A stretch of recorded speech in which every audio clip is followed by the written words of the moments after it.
Welcome to the deep dive. Today, we're getting into a health debate that's really been buzzing online. Mm. It's this pretty startling claim. You might have seen it, particularly from a Dr. Xiao Jijian.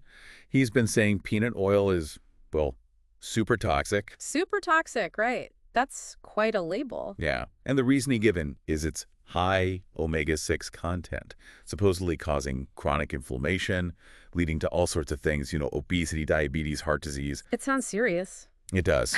So, okay, let's unpack this. Absolutely. Our main goal today is really to scrutinize that claim, properly. We'll be drawing heavily on Professor Lin's research, which actually challenges these kinds of popular narratives quite directly. Okay, Professor Lin. Yeah, and we're also bringing in perspectives from major health organizations. Think the American Heart Association, Cleveland Clinic, Mass General, even Harvard. We want to see what the actual scientific consensus is versus these rumors that spread so fast. And really, it's about emphasizing critical thinking for you, our listener, because navigating this kind of complex biomedical information, it's tough. It really is. So this idea, this omega-6 equals inflammation thing, it feels like it's everywhere online. What's the actual science say, and how does Professor Lin tackle that specifically? Well, that's a really key point, this neat division. Omega-3 is good, anti-inflammatory, and omega-6 is bad, pro-inflammatory. It's not actually a consensus view in the medical community. Oh, interesting. Both omega-3 and omega-6 are what we call essential fatty acids, which just means our bodies absolutely need them for, basic functions, building cell membranes, making hormones. Stuff we can't do without. Exactly. And we can't make them ourselves, so we have to get them from our diet. According to Professor Lin's work, this whole claim about peanut oil causing chronic inflammation, it's basically a widespread internet rumor, not scientific fact. Huh. So if that toxic oil theory was actually true, Mm. wouldn't it apply to a lot more than just peanut oil? Absolutely, you've hit it right there. As the Cleveland Clinic pointed out, actually pretty recently, early 2025, they noted this. If peanut oil is super toxic because of omega-6, then oils like canola, corn, cottonseed, soybeans, sunflower, safflower, grapeseed, rice bran oil, they'd all have to be super toxic too. Because they all have omega-6. Precisely. They all contain essential omega-6 fatty acids. Okay.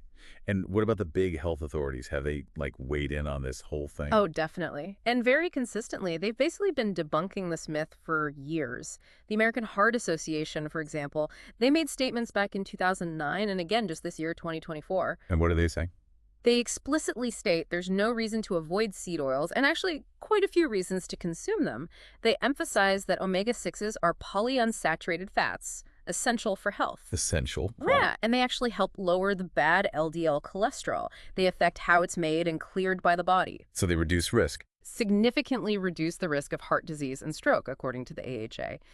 They actively support including omega-6 in a healthy diet.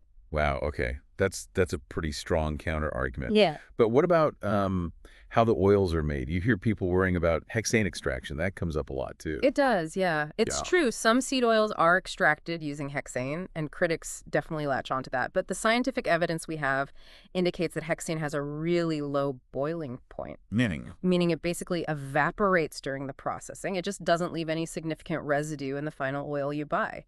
Massachusetts General Hospital, just last October 2024, they reinforced this. Okay. They said many nutrition experts and scientific studies actually advocate for including seed oils. And even Harvard, way back in 2019, published research titled, very clearly, No Need to Avoid Healthy Omega-6 Fats, directly refuting the idea we should cut back. So the science seems pretty clear then. The consensus is clear, yes. Okay. What's truly fascinating here, though, is how these toxic seed oil stories spread. They often become these, widespread internet rumors. Right. And they get amplified by certain, quote-unquote, health influencers, sometimes movements like Making America Healthy Again. And often there are commercial interests tangled up in it. Like selling things. Exactly. Promoting expensive functional medicine tests, supplements, special products. The power of these narratives is they offer really simple black and white answers to complex health issues. Which people want. People want that feeling of control, yeah.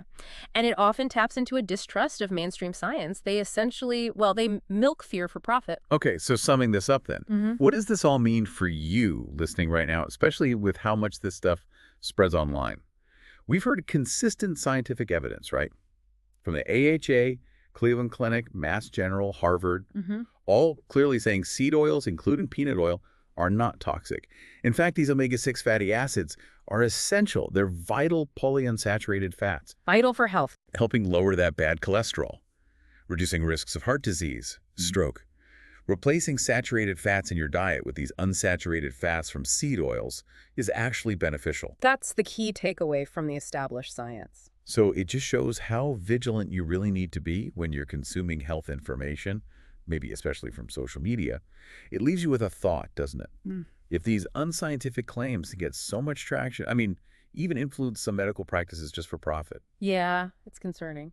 how can you, in your daily life, consistently tell the difference between solid scientific evidence and, clever marketing or just plain misinformation? Something to really ponder.